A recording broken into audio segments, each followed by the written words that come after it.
Hello and welcome to We Got a podcast about Dragon Ball from A to Z, from Earth to Namek to Sadala. We cover it all. My name is Randy. And I'm Ken. We are here for a very special in-person episode, our second one. Yes, yeah. Pretty exciting. Unfortunately, Doug couldn't make it, but you know what? We're going to do the best of what we can, and you had some idea for how we could get him into this. Yes, so if you're watching this, there is also another Doug cut of this version. It should be also on Spotify and other audio listening places as well. So there's this, where it's just me and Randy, and then there's another version of this that is Doug's commentary. So who knows what he's saying about me talking about his commentary. It's all very meta on top of meta. Yeah, exactly. It's unscripted, so yeah, we'll have no idea what, I was going to say trail of consciousness, but that's not what it is. It's right. What's the phrase? Stream of consciousness. Stream of consciousness. See, he's not here, but we are inventing some new Dougisms, I think, while we're in the process. Yes, yeah. But since we're here together, we thought we'd do something a little fun. We've been asking for your emails and things like that to do a sort of email grab bag. Mm-hmm. And it's going to be a lot of fun because I read through them. Ken has not. No. Well, I've got a special one. But yes. Oh, okay. Well, we'll see how that whole thing works out. I'm excited for it. But without further ado, or do you want to do what we've been up to sort of thing? I think. Well, we recorded our last episode 3 or 4 days ago, so not a whole lot has changed. We're here for kind of a gathering of some Discord friends that we've all gotten together. A group of them is off doing something else right now, and we are here recording this to then link up with them later. But then this episode won't be out for like another 3 or so weeks. So when you're listening to this is all well in the past, but not too far in the past after we recorded the last one. Right, exactly. And you've been an editing machine because normally, we give ourselves a buffer where you've got like a week to do it. Right. And you did like it in 2 days. You had sent me the final files. I was finished within 24 hours of recording, yeah. That just shows how often I check our messages because I think I checked it the next day. I'm like, oh, dang, he's done. Like, oh, he finished last night. Oh, yeah, okay. I had to get it done. Had to get it out of the way so that we could enjoy ourselves here and I didn't have to worry about that looming over me. Absolutely. But it was a fun episode and hopefully not too tough for you for editing purposes. Yeah, I don't know. People, I don't know yet how they felt about some of the stuff we said about Gohan. Yeah. So we'll have to see in the future. Is this podcast over? Is this the last episode we're ever doing because of negative backlash? We'll see. Right, yeah. We could already be canceled by the time you're listening to this. True. Who knows where it goes from there. But since we currently have some goodwill, where we've got emails from people, I figure we'll go through this. So if we have lost that goodwill, maybe this helps bring it back. I don't know. We'll see. Could be nice. So I've got this first one here from a longtime listener, Jacob Sawyer. Mm-hmm. And unfortunately, I have to cut it down a little bit so we can get through everybody else's. But I'm going to shorten it and get the gist of it here. But Jacob, thank you for the very nice email. I love to see it. But we were going through kind of our story of where did he come from in terms of being a Dragon Ball fan. So for a timeline, this is about the time when Kai Final Chapters was out. Says that I also discovered and started listening to the Kanzenshuu podcast around this time. I really like podcasts that go into deep dives on specific topics. I was not sure one would exist for Dragon Ball or how good it might be, but I thought I'd listen to a few episodes to give it a chance. I was blown away by what I was learning from the podcast, and I really enjoyed Mike's music-focused episodes in particular. I caught up with where the podcast was then, and then started listening to the older episodes. I was a little sad that it seemed like the podcast wasn't coming out very often anymore. With the big backlog, though, I had plenty of content to get through. Still, I kept checking to see if there were new podcasts coming out every now and then, hoping the flame hadn't burned out for Mike and the rest. I saw a post about Anime AJ being a guest on We Got a Podcast discussing a fan edit of Resurrection F and decided to give it a listen. I enjoyed it a lot, and I was also pleased to have a regular scheduled Dragon Ball podcast coming out that I decided I would do all I could to promote it. Oh. We Got a Podcast has only gotten better since I started listening. I was very pleased that Kanzenshuu also seemed to be revving back up in response to what you guys are doing with GT. That was the plan all along. I started listening to the Mario Kart VODs too, which have a lot of really great moments and unexpected lore dumps. Anyway, that's my my Dragon Ball fan story, how I got to be a fan and a listener to We Got a Podcast. I really appreciate all you do, and will keep doing what I can to engage and spread the word on one of the very best podcasts around. I'm no algorithm, I know, but I'll still keep promoting it because I love it. All the best, Jacob Sawyer. Thank you, Jacob. It's funny that he brings up AJ because AJ is here as well. And last night we did karaoke and I sang Welcome to the Black Parade with him. That was a lot of fun. Oh, yeah. I'd almost thought about roping him in to be on the podcast too, but I think that would have been too disruptive to the group. Yeah. It's easier for Randy and I. Randy's staying near me, so it's easy for us to just kind of break away while the rest of the group does something. But to take AJ away from everyone else like that, I think would be a little unfair. So yeah. But yeah, that's interesting that he came in on that one and that, the clout of having a guest come through, right? It really works, I guess. Yeah.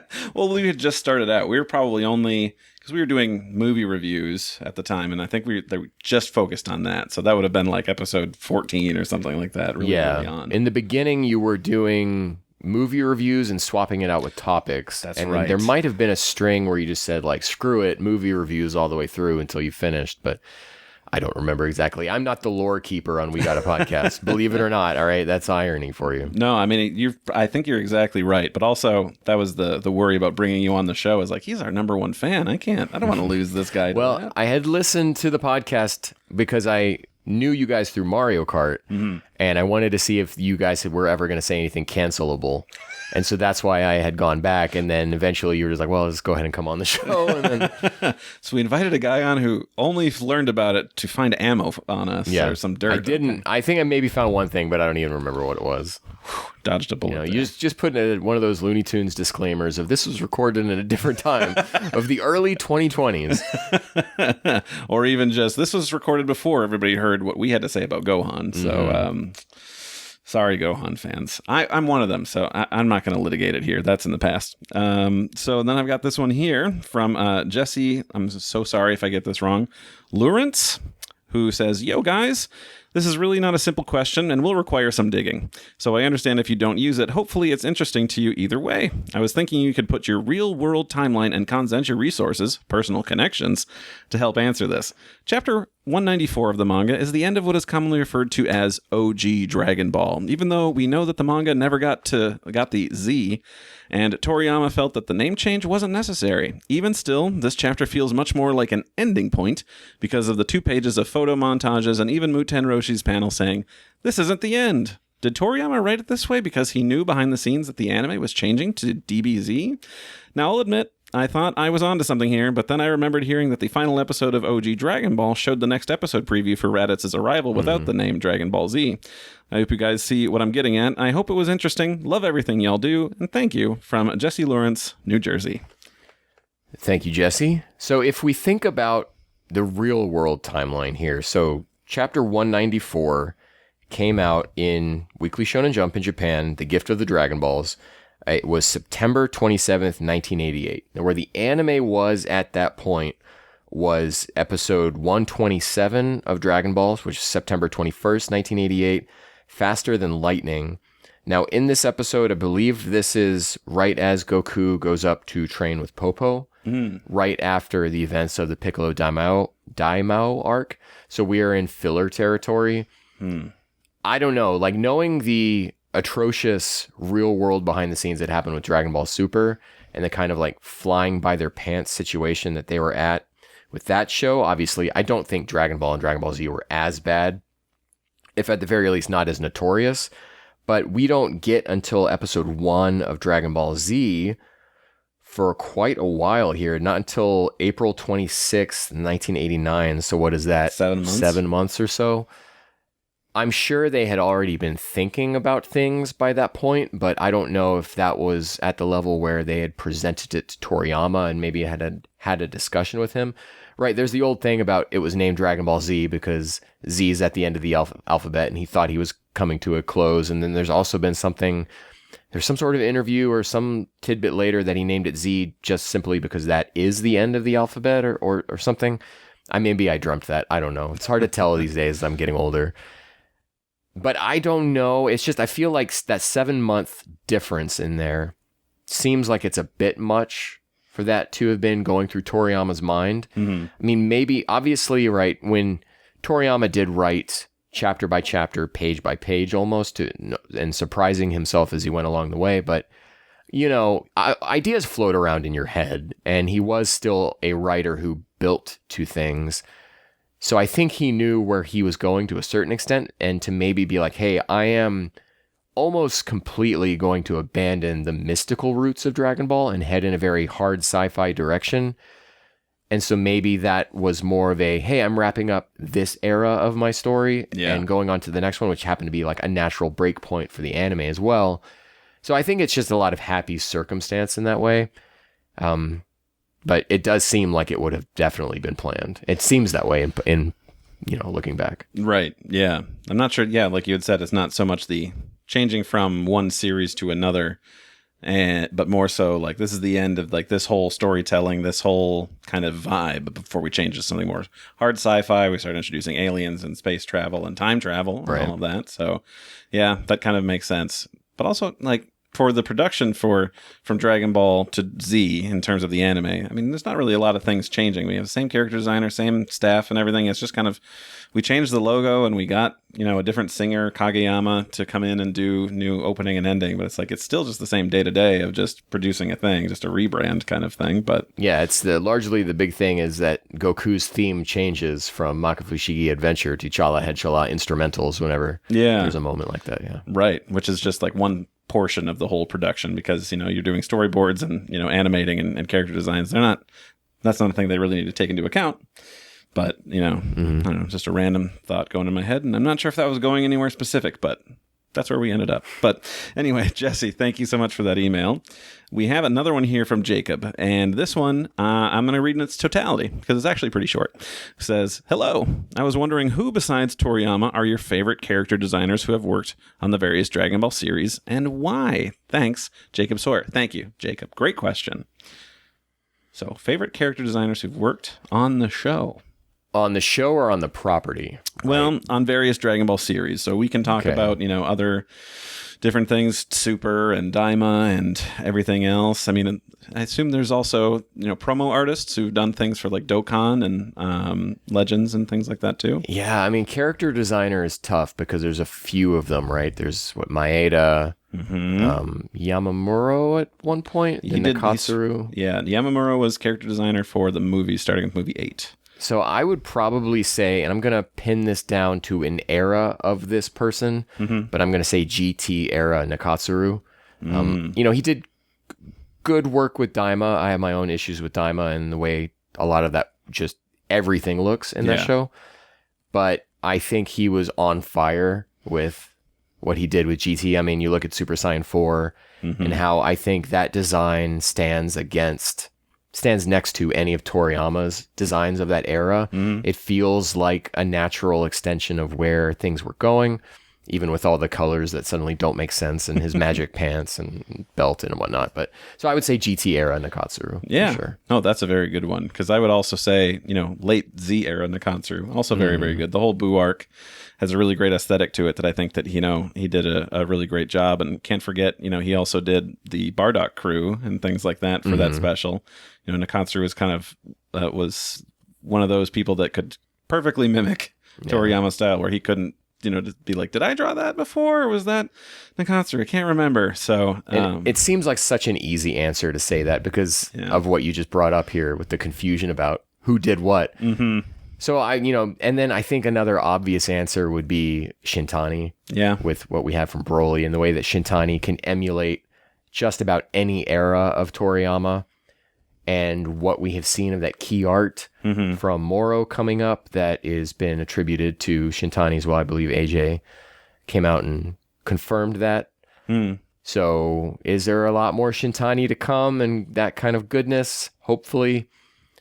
So it'll be nice to see what Shintani could do for a series rather than just kind of being relegated to a movie. Yeah, very true. Although I think something else that also competes for my favorite is I really like Kubota's stuff from Superhero, and the fact that because I believe that the Red Ribbon flashback that we get at the beginning of Superhero, was he also the lead animator, the key animator for all those scenes? Yes, I believe so. Yeah, so having the design chops as well as the ability to do very fleshed out and smooth animation, also puts him up even higher too.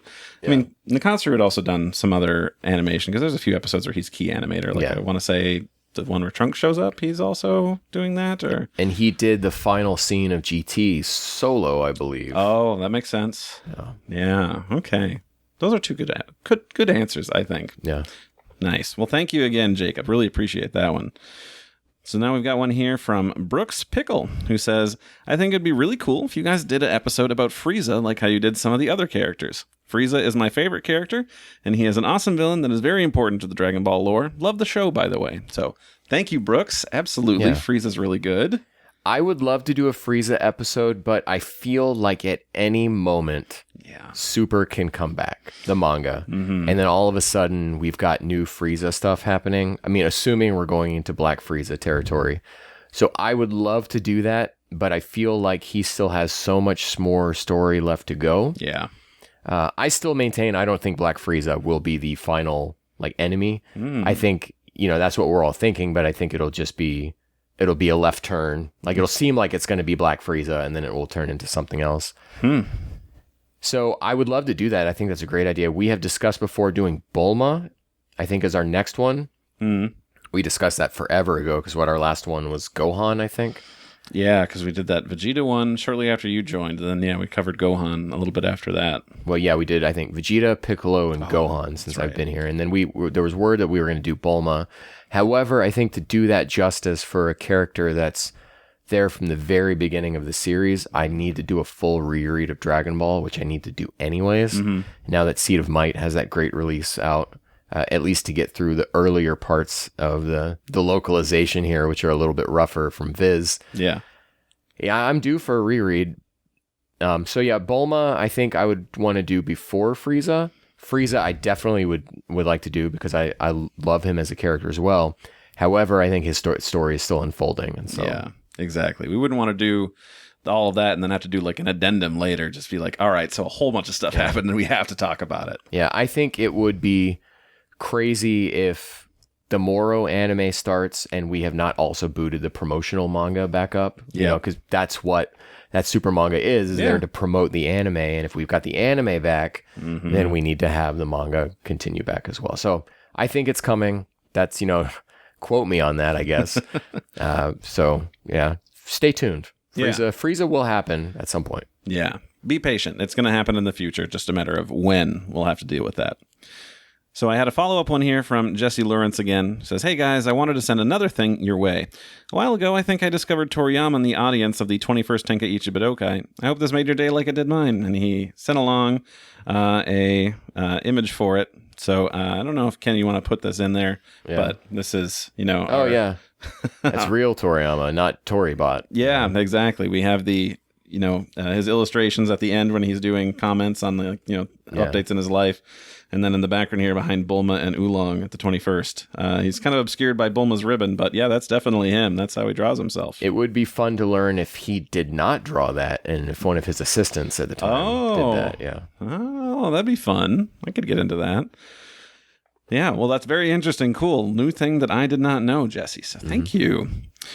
And hey, here's one that you might, a person you might recognize. Hey guys, it's Blue Star Rob, or better known as Raw Rob. Raw Rob. Even though I have only been listening to the podcast for about 2 years, it's been great. Listening to We Got a Podcast has been fun, and it always brightens my day when I see posts about asking for questions for an episode and seeing the new podcast uploaded. So thanks for giving me something to listen to while I do stuff. So thanks again, guys. Here are some questions. 1. So what future episodes of the podcast are you looking forward to talking about? So we'd have a schedule that kind of goes through right now, I think towards the end of the year. Yeah, we haven't really adhered to it because I needed some non-review projects to... Yeah. Because those always take a lot longer to edit. I really want to get into the prologue and epilogue of Superhero for Doug's sake. Especially if the manga is going to come back soon. I would love it if Doug could be reading that with us month to month. So to get him fully caught up. So I'm really looking forward to that. I had so much fun doing that last ranking episode. Yeah. And if you go to Tier Maker and you just type in Dragon Ball, there are a million different things you could choose from to do future episodes on that. And so I would love to do more like that. I want to get back to Heroes. I want to return to AF. There's a lot of ideas, but I think, Rob, you were there for another series that we've done, and I'm excited to get back to Tenchi. Yes. And we will be doing OVA 3 sometime this year. Again, that will be more of a limited edit than the last ones. Than those very early ones were, because having 2 shows that I'm doing like so much editing on was way too much. And so the Tenchi ones had to be like, hey, this is pretty much like straight to shelf. But Tenchi's coming back as well. So I think there's a lot that I'm looking forward to. Yeah, absolutely. Yeah, the farm to table Tenchi stuff I'm looking forward to getting to. Taking a look here at our schedule, we have some other ones. We've got the wedding dress arc review. Yes. Oh, yeah, the filler arcs I want to get into. Yeah, because I don't know if I've ever seen the wedding dress arc in its entirety. Really? Yeah. Oh, I mean, not that I have a leg to stand on. I didn't watch all of Dragon Ball until 2020. Yeah. So, it was a long time coming. I had read it. I just hadn't seen it all. So, of course, the wedding dress stuff was new to me. So I've only seen that through once. But that'll be really exciting to do because I really liked it. I mean, it's fun to go back to these filler arcs, but where we're not waiting for like the next episode of for like Garlic Jr. Like, I don't care. Show me Trunks. So... Right. Yeah, and not having to worry about like, let's get to Raditz. We can just enjoy that arc for what it is. And a lot of people who look back on these arcs negatively, like perhaps deservedly so, but I think if you take them out of, this is weird, if you take them out of their original context, they're easier to enjoy. And so, I'm looking forward to that and the Afterlife tournament when we get to that point as well. Yeah, absolutely. Of course, we've got our, I put it in here, Sparking Zero, Super Limit Breaking Neo thoughts. So when that DLC drops sometime this summer, I'm excited to do that just because I'm excited to play it. So, oh, there's another one that we're going to be doing soon that I'm really looking forward to. Oh, yeah, Dragon Ball Super Beerus in the review. Now, we are not going to, we care about our mental health, so we will not be reviewing that episode by episode, nor will we be doing the Daima treatment that we gave it, where we do every 2 weeks, right? No. We have seen Battle of Gods, the anime. We have seen the movie. We have seen that arc in the anime. We have read the manga. I've never read the Oishi manga, but that is also out there. I am ready to give Dragon Ball Super Beerus a spin and then review it after the fact. I want to sit down and enjoy it, because the way that we did Daima, I think, was certainly detrimental to my enjoyment of that series. Yeah. I think a lot of people, who get maybe not mad, but don't think that we give Daima a fair shake for what it was. Hey, perhaps you are absolutely right. And if you had been doing a podcast, reviewing it every 2 weeks, where you have to really pick apart each episode the way that we were, I think you would also have disliked it to the level that perhaps we did. And so to step away from Beerus, watch it when it comes out, and then after the fact, probably go through again and then write up my notes, but give it a fair shake that first time. Yeah. And where I'm not just beating myself every episode. Yeah. So I think I'm really looking forward to that, just to see what is that final product look like. What is it? Because we know so much and we also know so little about it. So I want to see what happens with that. Yeah. I'm really excited about that too. And besides just seeing the product of what it is, that'll also give us a hint of like, what are we going to be expecting for future stuff when we do the Resurrection F Frieza stuff. Yeah. So it's going to be a lot. I don't know. I'm excited for it. I don't really have a distaste for Super. I've really enjoyed. I started a rewatch a couple of years ago, and I got to the Resurrection F stuff, and I bounced off to do something else. So I don't know. I think I might give that Beerus section another rewatch just to be ready for whatever's coming our way in terms of that reconfiguring, if you want to call it that. I don't know if that's even a word I can say on YouTube. I don't know. Or in life. Shouldn't even say it anyway. Next question. Oh, my voice broke. That's fun. We did karaoke last night. I went really hard. Yeah, so I'm petitioning to have him change his name to Karaoke King Ken. And we can't have those initials. Continue. Next email. Wow, I'm just on a roll, aren't I? So next we've got from Theodore McSweeney, who says, hello, just wanted to say, oh, you know what? Never mind. Roll it all back, because that was actually only one question from Raw Rob, and I don't want to jump past those. Okay. Number 2, so what's been your favorite meal so far on this get-together? It's a lot to process. I mean, last night, I think, when we got the barbecue, yeah, that was really good. I'm in a place that's no stranger to good barbecue. This was really good. Yeah. And then also the Thai place that we went. You know, I love pineapple fried rice. And then I also like to get it spicy. So I got, you know, the level. When you go to a Thai place, they're like, how spicy do you want it? 1 to 5? I went 4 just to kind of test the waters. Mm-hmm. It was comfortable for me. I probably could have gone to 5, but still really good. What about you? I would agree with you on the barbecue place. I think that was excellent. We were in line. I'm like, I'm not really all that hungry. I might not really get that much. But the walk towards there, the smell and everything, the vibe of the place, I was like, no, never mind. I've got some stuff that I do need to try. So and we get in there, and there are like stickers everywhere. And Randy had printed out all of these We Got a Podcast stickers and like, what do you call those, window clings? Yeah, static clings. And I was like, Randy, did you bring a stick? Do you have a sticker with you so that we can like, you know, Randy and I are both tall, so we can like kind of throw it up, you know, where someone couldn't reach it to take it down. But alas, no stickers. Guess we'll just have to go back because I've got a stack of them. I just didn't bring them to dinner because I didn't think I'll need these.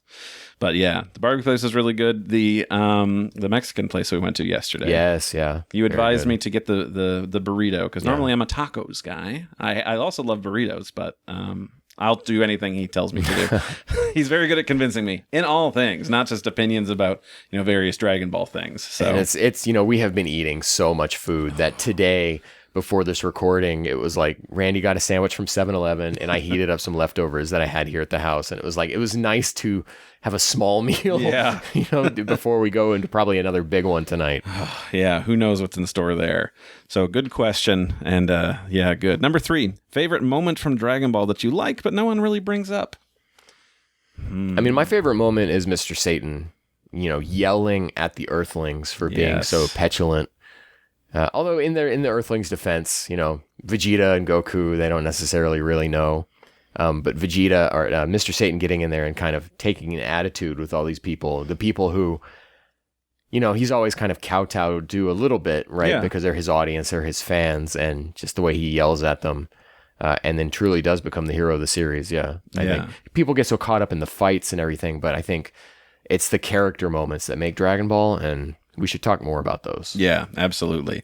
You know, I can be kind of a basic B for a lot of things. So I can't really think of something that is not really talked about a lot. My brain just goes to, man, I really do love that scene that we have in the anime of Gohan and Goku in the Room of Spirit and Time, where Gohan finally gets to achieve Super Saiyan, and we have a flashback of him, you know, considering like all of the fights that he's been in where he, you know, couldn't step up and things like that, and kind of the anger at himself for that pushing him to it, like the music, the animation for it, and just the vibe, and the fact that it's something that we just kind of like is out of, you know, frame in the manga. So it's like, okay, well, this is really cool. And I think they just knocked it out of the park in terms of like, let's add some padding and let's make some good choices. Is always good. Yeah. So he wraps up saying, it's been fun writing you guys an email. Maybe when you guys go back to cover Tenchi, I'll write you guys a strongly worded email about my feelings on some episodes when 3 skeets are not enough. LOL. That's all from me. Thanks, and I hope you guys have a great day. Yeah, thank you. Yeah, I'm also looking forward to some Tenchi stuff. Absolutely. All right, so now we can get back to Theodore McSweeney, who says, hello, I just wanted to say I'm a huge fan of the podcast and love what you guys are doing. I look forward to every episode, and it is always great to listen to as I am often driving for long stretches. Never stop making these. That's an order. Oh, so okay. We can't stop. Yeah, a lot of pressure there, but that's okay. I think we can follow through. Questions. If you had to rank all of the Dragon Ball sequels, what would you say is the best and the worst, including the super anime and manga as separate? So, if we are including those separately, then I would say, even though it's an incomplete product, I think the super manga, because I feel like that has the greatest amount of Toriyama in there, but not so much that modern Toriyama gets in the way, right? Because he's kind of resting everything on Toyotaro to carry it. Yeah. And, you know, I will never not sing the praises of the Moro arc, right? Maybe we will do Moro every 2 weeks talking about that. I think that's one I would be okay with. But, right. Yeah, I think I might be too. So, but if I want to say, like, not the super manga, because I even think, like, it's problematic up until, like, maybe the second half of the Tournament of Power, and there's stuff in the Trunks, but you still do have to endure, like, a 4-chapter Battle of Gods. You have to endure Universe 6 in any format, and Future Trunks is rocky, but once you get to Moro, I think that saves it. So if I'm going to say something else, I'm going to say GT, Just because I'm not like a GT versus Super person, but GT was made by people who were contemporary with that series at the time, like who came off of Dragon Ball Z into Dragon Ball GT, who had been working with this franchise for 10 years at this point, and know those characters, know how to draw them, know the motion of it, right? We're about to get into Dragon Ball Super Beerus, and that show is going to look far more different than any Dragon Ball has ever looked, because they keep pushing this franchise into a cinematic. Randy and I were talking about this the other day, and I was moaning and grousing about it. They keep pushing it into a cinematic way. Dragon Ball through Z and GT, those were not cinematic shows, and they're pushing Dragon Ball in a way that's not that. And you just look at GT, and GT was very, for its ups and its downs, that was in every way the next thing. Yeah. In a way that nothing else has been. And I think it deserves a lot of credit for that. Yeah, no, absolutely. It's nice that it's a continuation that just happened the week after Z happened. And when we had jumped in to do a review, very smartly, you're like, I'm going to watch the last episode of Z and then start going into GT, just to have that feeling of continuity between the two that you would have had when you first watched it when it was airing in Japan. You know, you bring up that you like those things because they are not cinematic as it originally was. And I think my answer is going to be a cinematic sequel. I think Super Broly might be my favorite. I mean, it's just an animation powerhouse for that whole dang thing. Even though we do take a lot from Dragon Ball Minus, which I have not read since it originally came out, but I remember being like, I don't think this is really a great addition to things. But you know, I enjoy Bardock. Seeing Guinea was also really nice to go through. And then everything from when we get to present day of, Goku and Vegeta doing their sparring, and then the, joking about, Bulma's, wishing to get younger. And like the comedy is really great. The action is just really, really good. I felt that they made Broly a interesting character rather than just his power is maximum, end of list. Now, I think... it's also got Sumitomo firing on all cylinders. There's not a single bad Sumitomo track in that movie. And to have that, Sumitomo has a lot of ups and downs in the series. I like him for the most part. But yeah, you've got like in his perfect form, right? Yes. Completed Sumitomo in the Broly movie. It's great. Yeah, absolutely. No, I just love it. It's super good. I've returned to it so many times. When I went and I visited Doug this past winter, we were just hanging out for the afternoon. It's like, let's just put on Broly. That'll be fun. I don't even think that was my idea. I think he wanted to. It's like, I'm not going to argue. Yeah. Instead here, I've just put on Nirvana, the band, the show, the movie, and make Randy watch that. He got me, guys. I don't know how he did it, but he did it. Yeah. So now I got to go back and watch all these other things. But that's neither here nor there about Dragon Ball. But again, Theodore, Ted, thank you so much for that one. Really good one to think about there. And okay. Oh, did I have more here? Let's see. Okay. All right. When the Moro arc gets animated, would you rather a returning composer or someone new? And who would you rather, a Kikuchi-esque score or to try their own style? So do you want somebody who's returning, or do you want somebody who tries to like emulate Kikuchi or to do something entirely different and put their own mark on it? I wouldn't say no to Kikuchi style. However, I've said before on this podcast, I think Kikuchi is the sound of Toriyama. Having said that, this is a product, a continuation of something that did not have Kikuchi. It had Sumitomo. Yeah. And so I would like to see him come back to carry this through, even though he did not do Superhero. Yeah. And Yamashita did Daima. I would like to see Sumitomo come back. What else is he doing? I have no idea. What is he doing? Tell us. Have him come back, see this series through. We don't even know who's doing the Beerus show. Yeah, that's true. We have no idea who's doing the music for that. I would venture a guess that once Beerus comes out, whoever does Beerus will do Moro. Right. Because basically that team is like transitioning out of Beerus into Moro as they continue on. And I would assume that would be the composer as well. They wouldn't want to keep jumping around. There's a good chance it's just going to be Yamashita again, who I don't think was bad. I think a lot of the music problems with Daima was placement. And a few number of, too few tracks. Which is funny because if you listen to the soundtrack, it's like 73 tracks, and it's like, I don't believe you. Yeah, exactly. Yeah. That would be an interesting choice. I don't know. I had an answer, And then, of course, you talked about bringing Sumitomo back to just kind of finish it out because, I mean, we started with him for Super. It makes sense to just continue with it. But I'm going to start a fan petition that we got to bring back Kenji Yamamoto. Now, I know there are problems there, but with this petition, I say we also kickstart a fund to just pay whatever artist he's going to steal from, because this man knows how to make a mixtape, and I want that to show up in Dragon Ball again.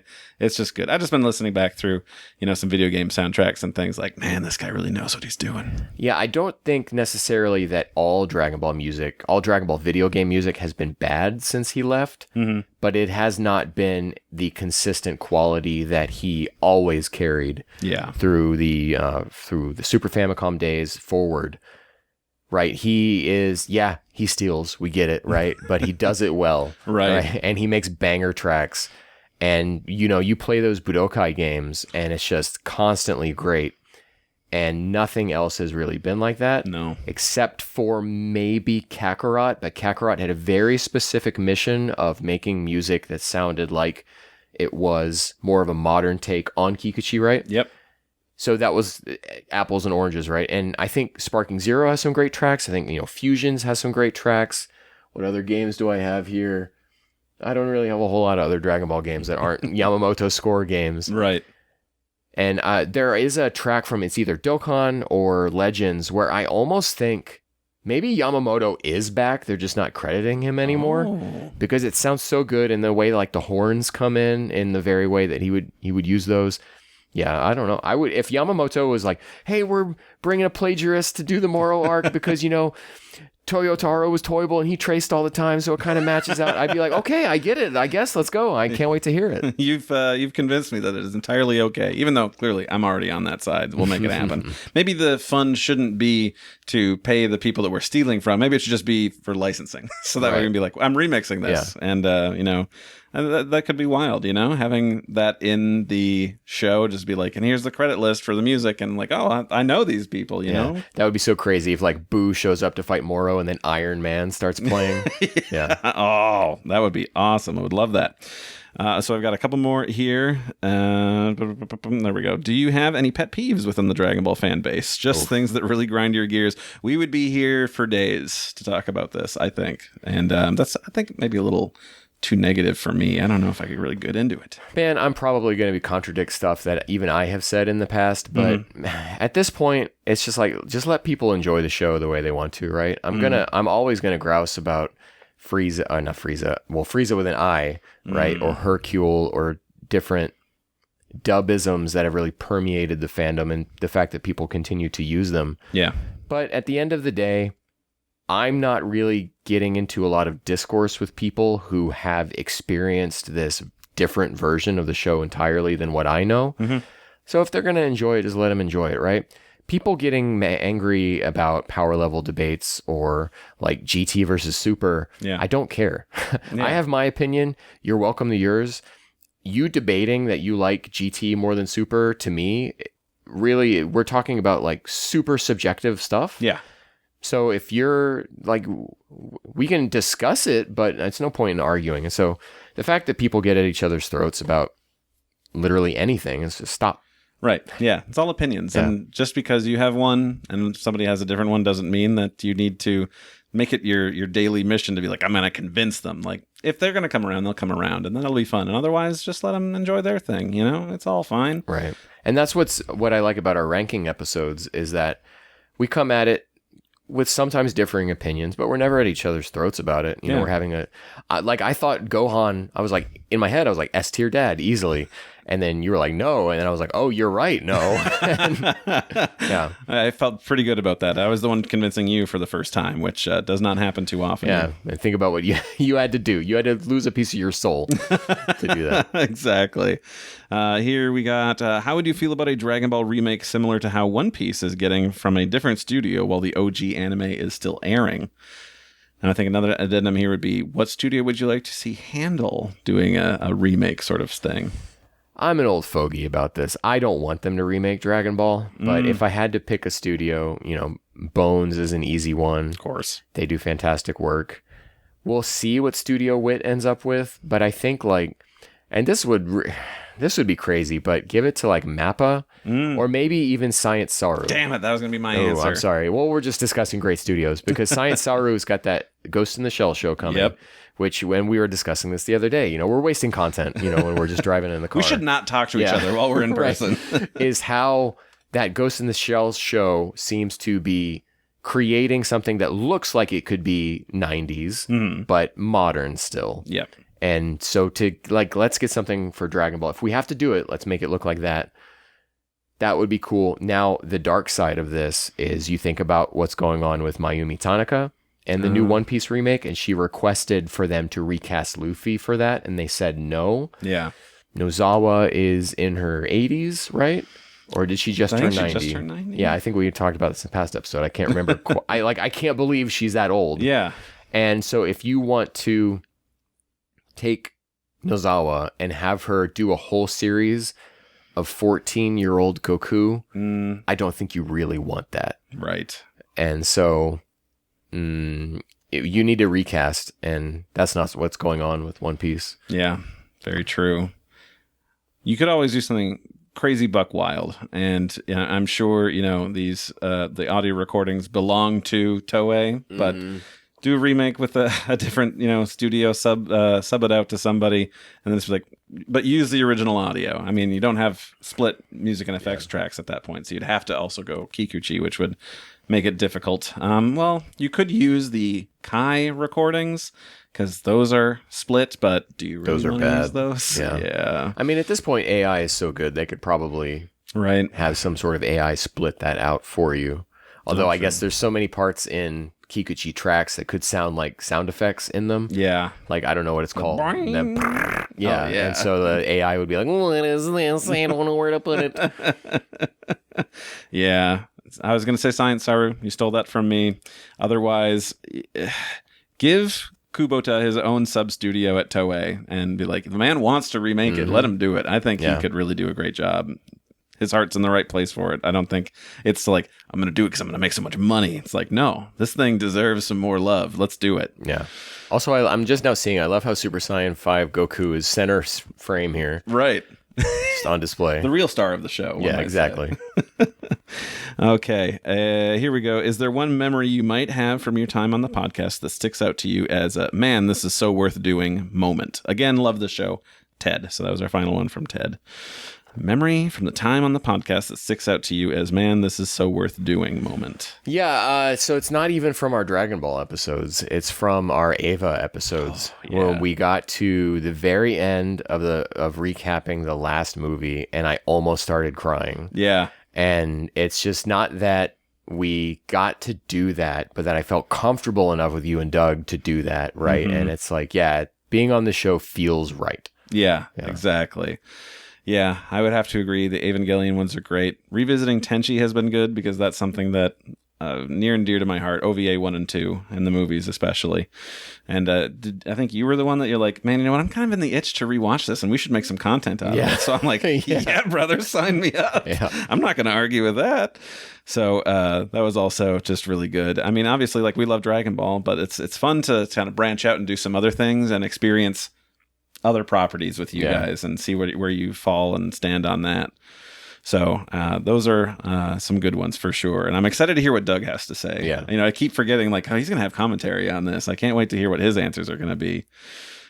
So again, thank you, Ted. And we've got something here from Russ, aka Tomes, aka Spirit Bomb. Kaiju. Oh, and also Kaiju. Yeah. Can't forget that.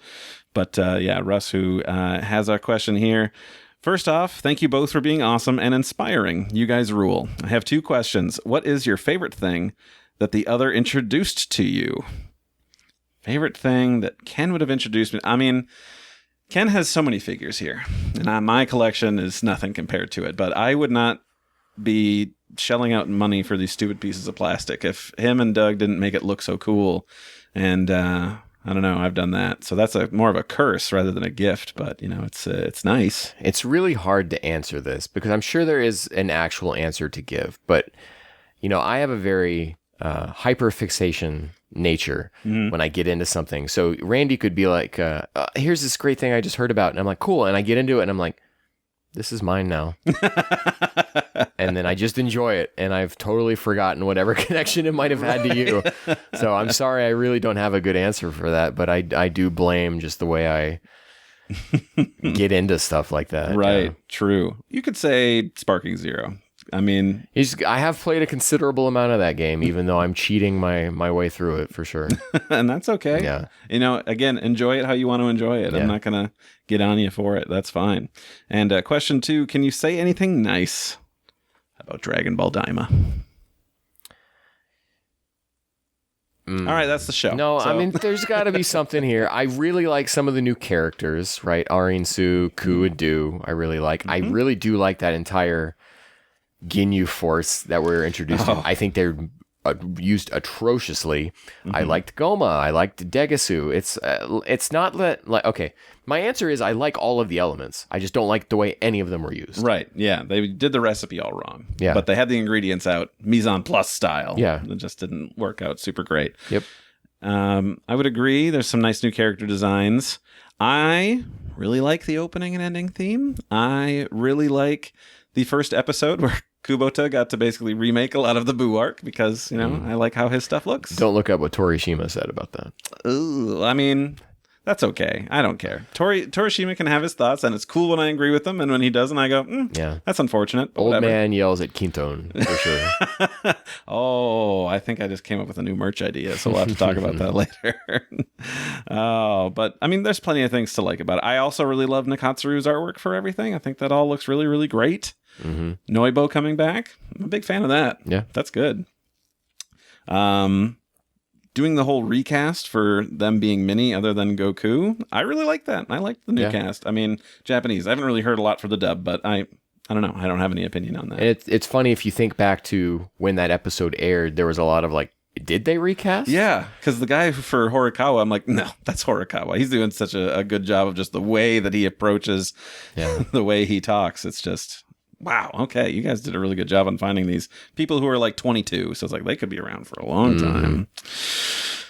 So awesome. Cool. Thank you, Russ. Excellent question. We have this one here from Douglas Pluiler. I think this is one I've seen before, maybe? Nope, never mind, because it starts off with, hey guys, new fan of the show and first time writing in. Not on Blue Sky because it's not really popular in the Netherlands. It's always fantastic to hear well-informed and enthusiastic fans discuss the more interesting parts of the franchise. I'm going to share a hot take, or at least I think it's hot, to check what you guys think about it. Of course, power levels are bullshit, but I've also been seeing discussions on how strong characters are and if they can beat other characters, and I feel that those are just as bullshit as power level discussions.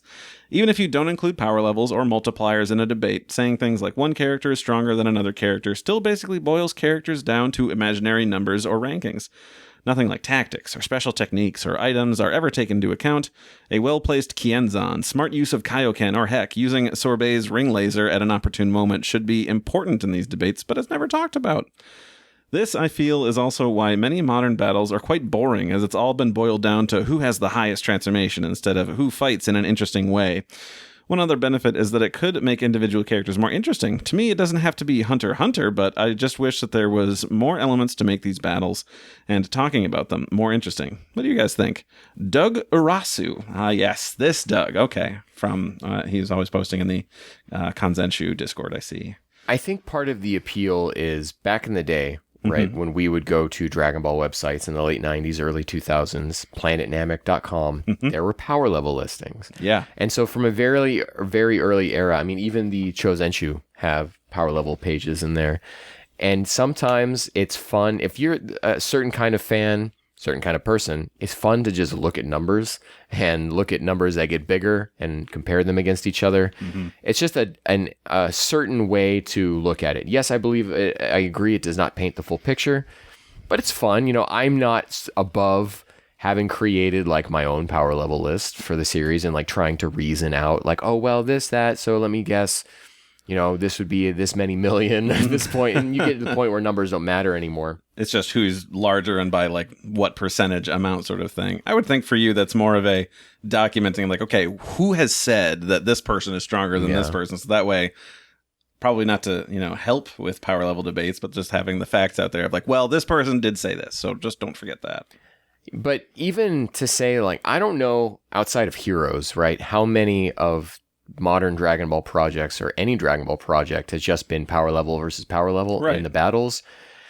Maybe GT, as we get further and further out from having reviewed that, my memory gets fuzzier and fuzzier, but that might just have been, hey, nothing makes sense in this show, so whatever. But even in Dragon Ball Super, it's always, there is a level of strategy behind what's happening, right? I mean, you look at Zamasu, and whether you like it or not, that is one of the most interesting endings that Dragon Ball has had to an arc in either version. Or the Moro arc, the way that runs up is like, yes, Moro is continuing to get more powerful and powerful. Yep. Oh, wait, Vegeta just came back. What can Vegeta do? Vegeta can knock that power out of him. Yeah. Okay, and then Moro becomes one with the earth. And then we have to bring in Oob. And we bring in this whole new idea of like how God Ki was tied to Boo all along. And so playing with lore in that way. And even as we get into Granola, it's a lot of strategy around what's happening. Maybe Superhero is kind of like less on strategy and more on like, let's get Gohan to have a Super Saiyan 2 all over again. So maybe Superhero is lacking in that, and maybe that comes down to Toriyama, right? And maybe Broly as well was kind of like that. And so, but those are movies, and so you're I don't know. It's I think the series proper aren't really so much like that. Yeah, I mean, if you are just kind of doing that thing of like, well, I'm looking at the numbers here, and so this person does win, and you're not taking into account other things, you've just made it so, well, okay, well, it's no longer a discussion or a debate. It's just laying out, well, that number's higher, so they win. Like, that's super boring, and I don't want to have that discussion because that's not even a conversation. I think it's fun in an Excel spreadsheet type of way. Yes, but not in a going back and forth and like, but what if they did this? Because you'd be like, no, their number's higher. Okay, but what if they snuck up their number's higher? Yeah, the series is so much more than that. It is. Yeah, 100%, which is why they got away from those numbers in the first place, because it doesn't matter. Things can happen that surprise people, or, something can come out of nowhere. But again, thank you, Doug. That one's really good. So now we've got one from Supernoah 160. Who says, hey guys, I've been a fan of the podcast for a couple of years now. The first episode I listened to was one of your Dragon Ball AF episodes. What is one plot point in the series you would change if you could? For example, I would have kept Roshi dead after the Piccolo arc. It would have made death matter more in the series. He doesn't do anything significant after that point, and it would have made his passing the torch to the next generation plotline in the 22nd Budokai more impactful. Keep up the great podcasting. Noah, a.k.a. Jello Shots. Raditz. Anything with Raditz. Oh? Keep him around? Do anything with him, right? I think he's the easy answer. There's a lot of, I think Masako X has like a what if series where if Raditz was still around, giving Goku that kind of familial connection, I think could be an interesting twist. Or for him to even like have any further impact. I mean, the impact he has is huge, right? He comes by, huge lore dump, and is a vessel for the other two Saiyans to make their way to Earth. Ultimately, Frieza starts finding out about stuff. So he's like the first domino in a chain of events. Yeah. But after he's dead, and I think maybe they use the Saibai Man, and they say like, oh, they're stronger than Raditz or something like that. That's like the last mention of Raditz for the rest of the series until we get to Granola. Yeah. I mean, he's technically in the Broly movie, but in Granola, and then like for our characters in universe, in moment to reference, for Goku to remember his brother. My brother tried to kill me once, and for Vegeta to start referencing Raditz. It's like they forgot about him. I think a lot about, I'm on a crazy tangent here, of The Office, right? And when Michael Scott leaves that show, it's like for the longest time, he's not referenced. And I don't know about you, but when I have had someone in a workplace leave, they're still talked about for a while after they're gone, because you feel their absence and everything. And so for The Office to like have not talked about Michael Scott for a long time, they do. I think Pam talks about like one of her kids, they were wanting something like that. Right. But they never referenced him, and that was super annoying. And I felt the same way about Raditz. And it's like there's a moment in the Boo arc, I think, where Cell gets brought up, and it's like, oh man, they're talking about Cell. It's like just stuff like that. Like for the series to have, even if Raditz didn't come back, for him to have been remembered through the show, or through the manga, even, I think that's what I would have wanted. Yeah. No, that's a very, very good one. I don't think mine is nearly as inventive, because I'm just kind of thinking post Cell arc. I think it would have been good if Goku not only stayed dead, but also was just like, I'm just in the afterlife, and don't cut back to me and see what I'm up to, and I'll come back for this tournament later. You know, explore what the dynamics are of all of these characters with that monolithic figure of Goku who brought them all together not being around anymore. You know, how does it evolve from there? I mean, Vegeta always kind of had. It's just so it takes me aback so many times whenever he apologizes to Gohan, because he does it like twice. Once like on Namek, and I think again, you know, when he saves him from Cell when he comes back after Trunks is killed. It's like, oh, okay, so these two kind of have an interesting dynamic here, where I don't know, Vegeta kind of has like some sort of respect for them and treats him as like an equal, versus Goku, which is always on his mind of being a rival. Yeah. But then there's just this kid, you know, who's, you know, stepping in and doing this stuff. Yeah, I think about the line with when Vegeta is talking to Kaioshin, where they're in Babidi's palace, and Vegeta says like, "This kid is the strongest of us if he gave a damn." Yeah. Yeah, exactly. That's such an interesting thing. And then you put Goku back in it, and now Vegeta is just, whoop, now I'm focused on this guy again. So, well, I mean, take a look at Ooptober. I've got Vegeta training Pawn, so I'm kind of carrying that torch. True. Yeah, that's fair. I'll get into that too. But yeah, I just think there could be a lot more fun things to do without him around. I love him being back around, and like the way that show manga ends, where it's like, oh, let's bring back this technique where we kind of have the whole world who've, you know, they're gonna finally do their part, you know, and, you know, Mr. Satan helping and things like that. But yeah, give me something more where I get to see a world without Goku in it, because like the superhero movie, super refreshing, because it's Piccolo and Gohan's there. But it's fun, and it's something new to do. So it's Piccolo and Gohan's there. That's the way you have to refer to that movie. Yeah, it is. Gohan is a weapon in that movie. Yeah, Piccolo's the main character. Yep, he's pulling all the strings. You know, they wouldn't get there if we didn't have Piccolo doing all that. All right, so then I've got this one here from Mike Lebowski, who says, "Hi, We Got a Pod team. I'm a regular listener, hoping to catch the Wednesday meetup. What meetup we might be talking about?" I mean, he might be talking about this. This was never going to be live, though. So you know what? I just read towards the bottom. Now I remember what the deal is. Okay. I'm curious if you plan to cover other series in the future. I've listened to your Neon Genesis episodes multiple times. The depth of information you provide regarding the artists, composers, and directors is incredible. While you often mention being a Dragon Ball podcast, you frequently provide great insights into other series. I've discovered new interests through your opening segments, such as Ken's mention of Ace Attorney and Randy's discussion of Chrono Trigger. I would love to hear your thoughts on Kingdom Hearts. Oh, baby. Uh-oh, you've opened up that door. Thank you for all the information you bring to the conversations. I used AI to fix my regurgitations and apologize for it seeming so formal, but it's easier to read that way. I love the show and have been listening on Spotify since 2021. You all rock. So I assume it was us getting together for just, we might have been thinking we're going to record on Wednesday or something like that. But either way, just the listening to us talk about other stuff is really, really good, which I agree, you know? Yeah, so obviously we've got Eva, we've got Tenchi. We have talked about how that new Eva series is going to be coming out. Yeah. We will be doing something with that. Yeah. But we literally know nothing about that except for that one piece of key art they put out. We don't even know how many episodes or anything. We have a composer because we had a new track there because it's the person who did the Nier soundtracks. Oh, that's right. Yeah. But other anime I would want to go back and cover. There's a Twitter account called Retro Anime. Oh, yep. And I go through there and I watch like just the GIFs, and I'm following them for like basically recommendations of like great 90s OVA to go and find. And so maybe just one of those, like some random thing that you have probably never heard of that we all could watch and then present it to you to get you into something that, you've never heard of.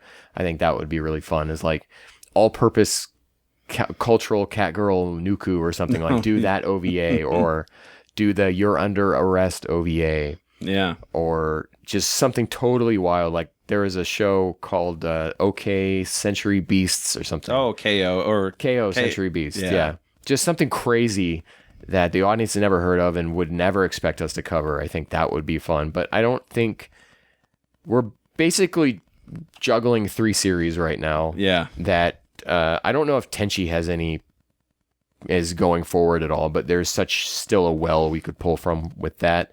we still have 2 movies we haven't covered. Yep. We're not even halfway through the series that we are covering.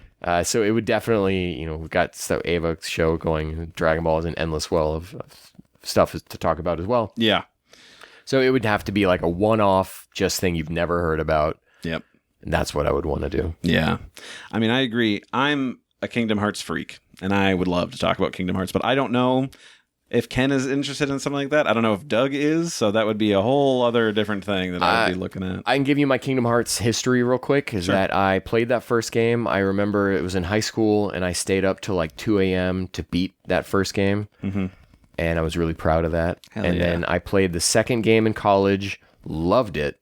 I farmed out for the Ultima weapon or whatever it's called, right? Yeah. The Ultima White, where it's white Sora. I farmed that out. I remember I kept going through the final bastion or whatever it's called, because you have to like go through this area. Yeah. There's a loop that you can take that's really efficient for grinding that out. Yeah, that's because for those who don't know, it's like every time you transform into one of the other forms, there's like a small chance you could suddenly unlock the white Sora, something like that. Yep. But you have to just keep trying. And so the easiest way is to keep doing this loop there. So I did that. I unlocked that. I was dedicated to that game. I loved Kingdom Hearts 2. And then it was just Kingdom Hearts regurgitation of numbers and words for so many after that. And I was like, I am not...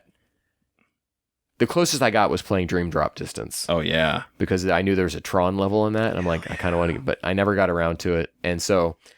I never played Kingdom Hearts 3, and I think it's probably just too late now for me to get back. Though there have been times with my wife, and I've been like, you want to play Kingdom Hearts? I could get you the whole collection bundle. And she's like, no.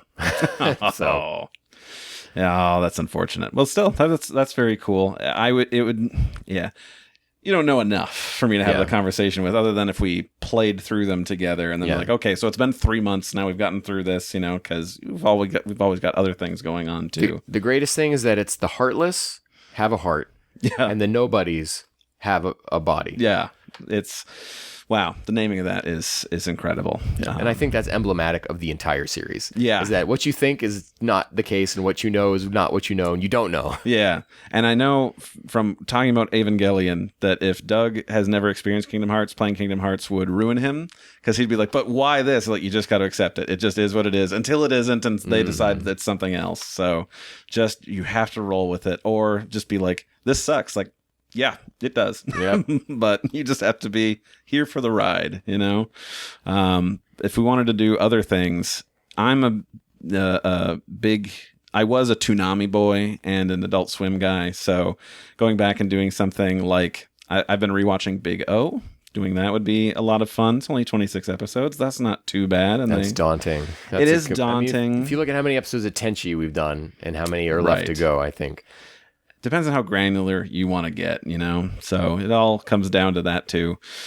If there's anything other shorter, I mean, it's the same 26, but I've been rewatching Trigun from 1998. That's good, and I know that you're a big fan of that. I don't know where Doug sits on it, but yeah, everything that I think of is a lot longer, so it's like that does get kind of tough. But doing an OVA or something would be nice. Gunbuster. Yeah, I just watched that. I loved it. That's my review. Yeah, that is. I was watching it, and I'm like, this was a show made for me. Yeah. It's always fun when you discover something like that. It's like, this has been just sitting here waiting for me to discover it. For those who don't know, Gunbuster was the show. I don't know if it directly preceded Eva, but it was a show. It was Anno's directorial debut of an anime, I believe. Yeah, that would have been before Secret of Blue Water, Nadia. That was that was in between, right? Yeah. And even then, I don't think he did all of that. Yeah. But yeah. Anyways, Gunbuster is awesome. It starts out and you think it's going to be one thing, and then the plot kind of goes, and then it's like a rocket gets set off in the plot, and it turns into another show entirely. And it's awesome. I cannot recommend. It's like 6 episodes, and there are these little like special things in between each one where they talk about the science of the show. Yeah. Just making up stuff, just explaining it in an academic way. That's really cute and fun. It's if you like Anno at all, Eva at all, if you like 90s anime aesthetic at all, you have to check out Gunbuster. Yeah. You know what? I'm taking a look around at, other things that you have figures for, so that way I can mine it for what other shared interests do we have that's something that we could actually do. We could do that first theatrical Mighty Morphin Power Rangers movie. We could. I do love Ivan Ooze. Yeah, he's super good. So Yeah, that movie's... I was about to say great. It's a fun watch. Yes. It's a fun watch. Absolutely. So yeah, we could do that. That would be pretty good.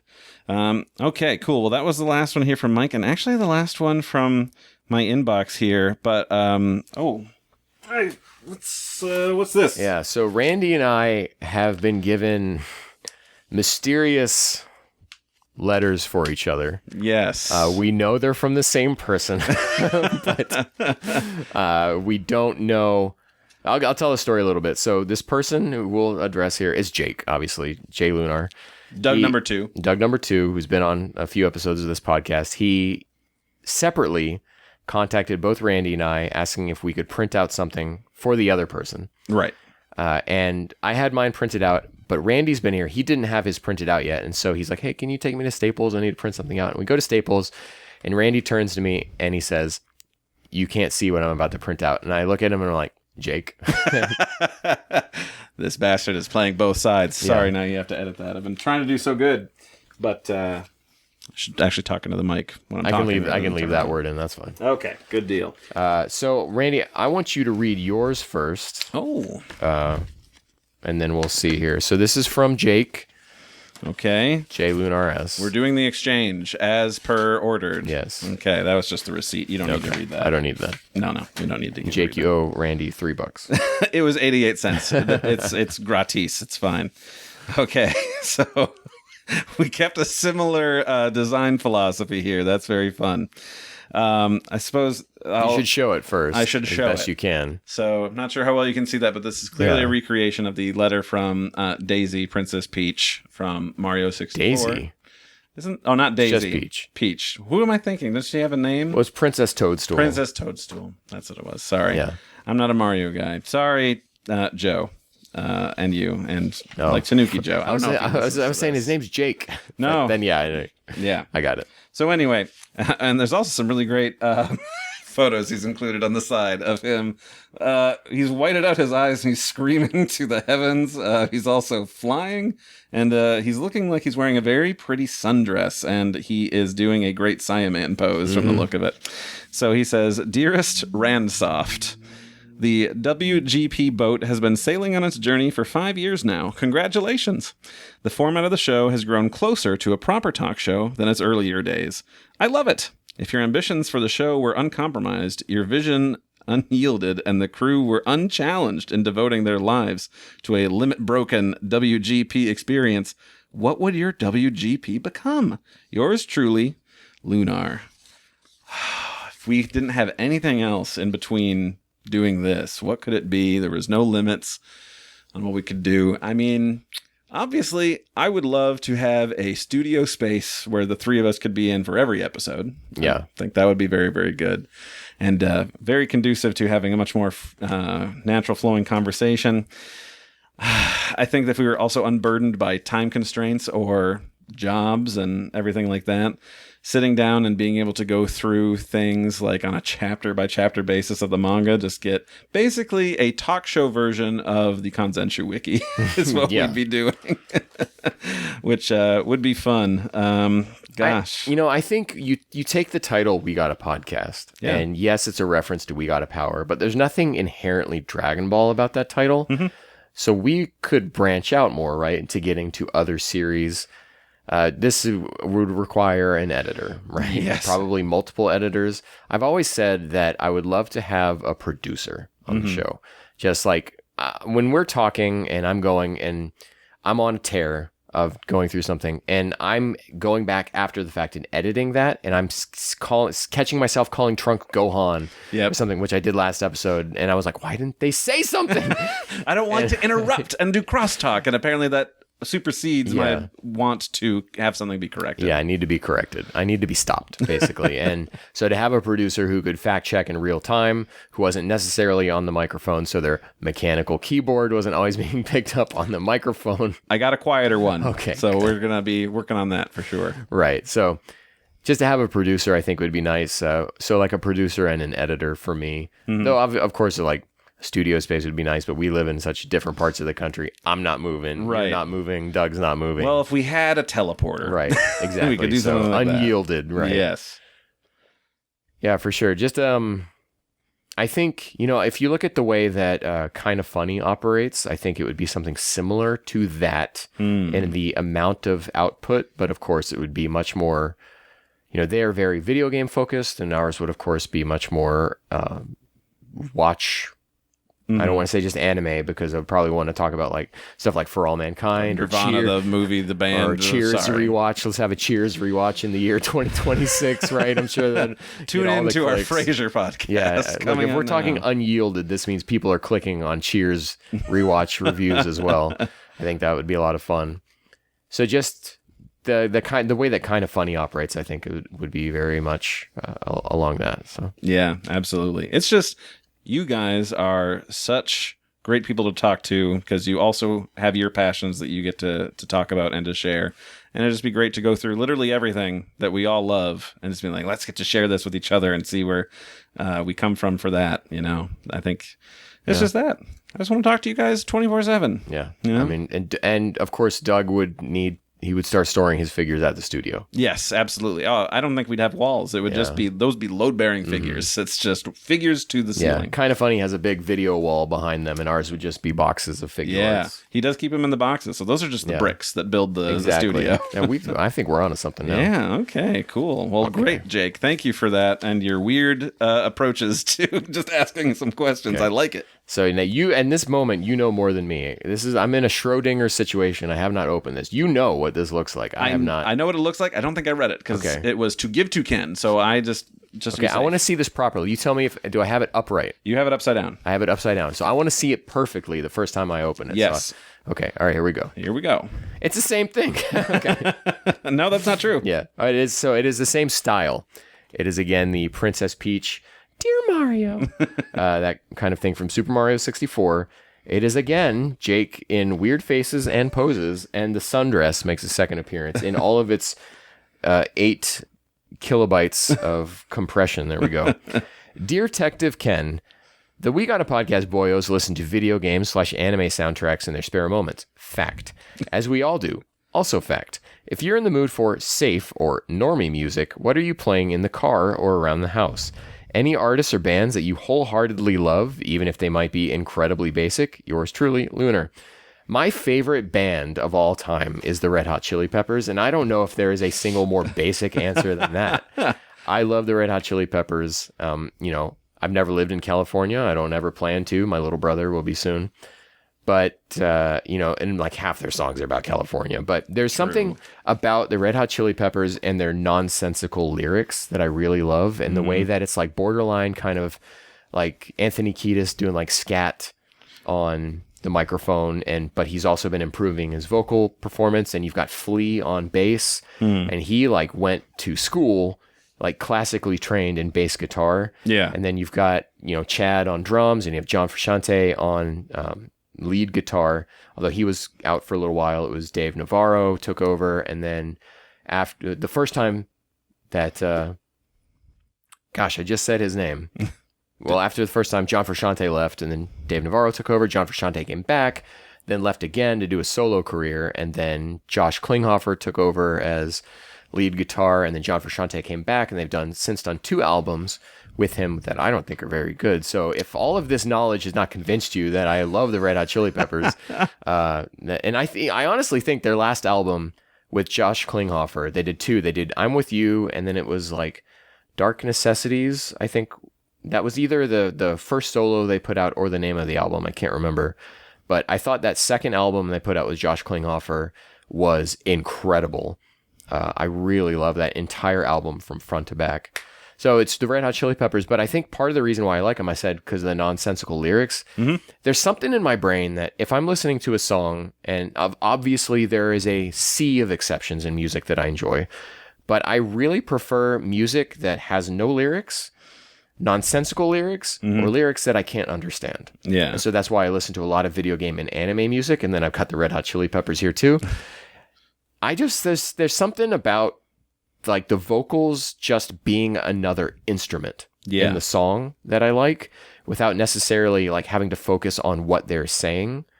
So yeah, the Red Hot Chili Peppers, and I think that's why I like them so much. And also between, you know, the stuff that you can sing Anthony Kiedis and you can do John Frusciante's backup singing, like in Can't Stop, you know, there's the and forgive me because my voice is a little gone from doing karaoke last night. But you can also sing the guitar and the bass in those songs because they're so melodic. So yeah, I really love the Red Hot Chili Peppers. Oh, wow. See, I have bands that I really love, but I don't listen to them constantly. Like, my way that I listen to music is I have, you know, a music subscription, and if I hear something I like, I just hit, you know, the thumbs up. So now it's been auto-added to a liked music playlist. Otherwise, I'll make playlists for certain things, but they're usually nostalgic. Like, oh, I remember this one CD that I burned in, like, the fall of 2000, so I'm going to put those in there. So it's just kind of very weird and just constantly changing. And even back then, it was music from video games and anime. So normie stuff, I mean, I really like Lady Gaga. I sang last night. I did this last year too, but to warm the room up, because I feel like when you go into karaoke, a lot of people are like, kind of like not really how to get into it. And last year I did this where I opened. I'm like, let me jump in with Bad Romance and just do it. And this year I did it again, and I went harder, I think, than I did last year. And I was like doing the catwalk, right? Going across the TV and everything. And I woke up, my back was really hurting this morning. But yeah, I love Lady Gaga as well. I'm a monster. You can say, I'll say that. Yeah, hell yeah. I'm going to say, I don't know if this is the correct terminology. I'm sure there's super fans who would know. I'm more into the trashy era of Kesha back in the day. So that was all very good. Woke up in the morning feeling like P. Oof. Yikes. I mean, between Anthony Kiedis and her saying that, I don't know what's more problematic. Right.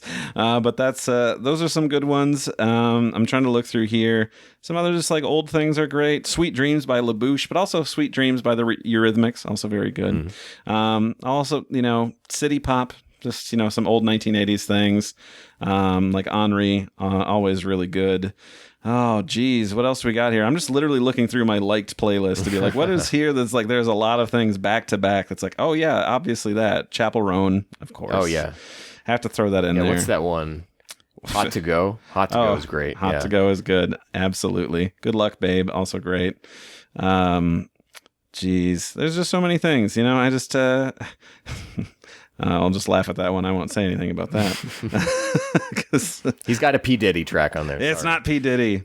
It's AI music. I'm sorry. It's Bill Cosby. Oh, God. There's not enough Bill Cosby out there. I had to train an AI to give me more. That's what it is. And also, there's a lot of it's just anime and video game music anyway, and like openings and endings and, you know, various different tracks from those things. But I mean, yeah, I just like all sorts of things. Did I say My Chemical Romance yet? I think I said Lady Gaga, and then I immediately went to Kesha. But like, yeah, My Chemical Romance, always been big into them. So yeah, I mean, it's an eclectic thing. I put on the Juno soundtrack like a week or two ago. That's just good. It's a good movie soundtrack. It's also it's mostly just Moldy Peaches and like the lead singer from that who just went on to do a solo career. But yeah, I think that's my main answers there. Yeah. Good question. Yeah. Right. You got me to like, and to talk about like my hyper obsessive nature, the way you just saw me get with the Red Hot Chili Peppers, right? When I like something, I like it. Yeah. And I go in deep. Yeah. That's great, you know, because I can do the same thing for a lot of stuff. Music I enjoy, but not to that extent where I've researched, like, I could tell you, you know, for My Chemical Romance, who's like all in there at what points and who left when and things like that. But I probably not to the extent that you know everything for Red Hot Chili Peppers. Yeah, but it's like exclusively them. Yeah. I like the Beatles. I don't know anything about them. You know, I like the Eagles. I don't know anything about them. Mm-hmm. So yeah, it's like Red Hot Chili Peppers. That's my lane. Yeah. Wow. All right. Well, you also were playing stuff in the car. Perfume. I've been playing Perfume, right? But that's also, to me, that falls in the range of anime music because I can't read them. I don't know what they're saying exactly. I listened to Twice. They're a K-pop girl band that I really like. They got that song Ooh Ah. That's how I got into them, and they're really good. Red Velvet I also like as well. Yeah, I'm a K-pop normie, I guess. Yeah, there's a good selection that I also like too. Twice, of course. Some older things like Girls' Generation, things like that. So yeah, GG, baby.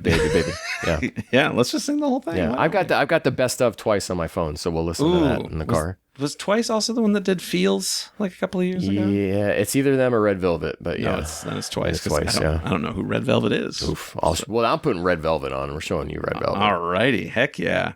I think that's everything. That's all I got in all the mailbag there. Cool. I don't have anything else. I can't see. We're too far away. What's our timeline at? Was it like an hour 20? Hour 20, yeah, looks like that. Now we did get a list set up, so we're probably 110-ish right now. Okay, still that's better than I was worried. It's like it's only gonna be 20 minutes, and that's all that we have. Our last one was 53. Oh, so we've beaten that, and then of course the Doug cut. So we're doubling it again because now we got to include the Doug. Well, yeah. Hopefully this is the version where he can pause. I still got to look into how to do that. But right. Yeah.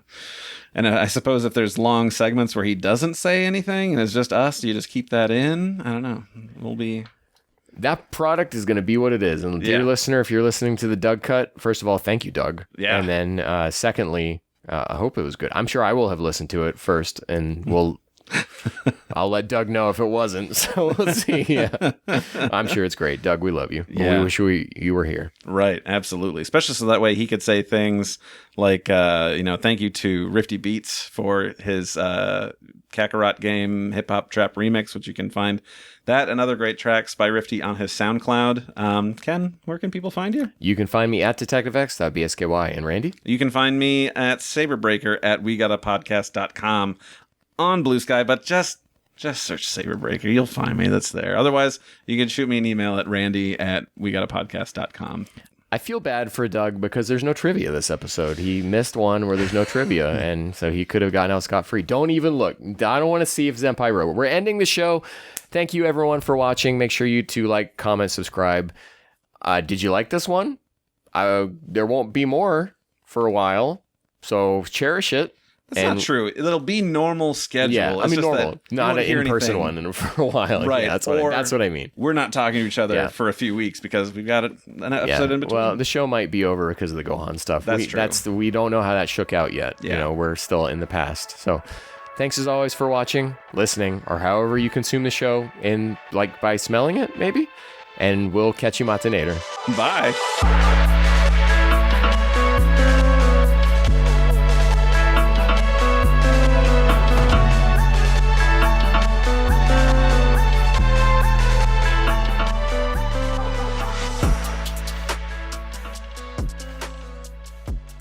I do have trivia from Zenpai. No.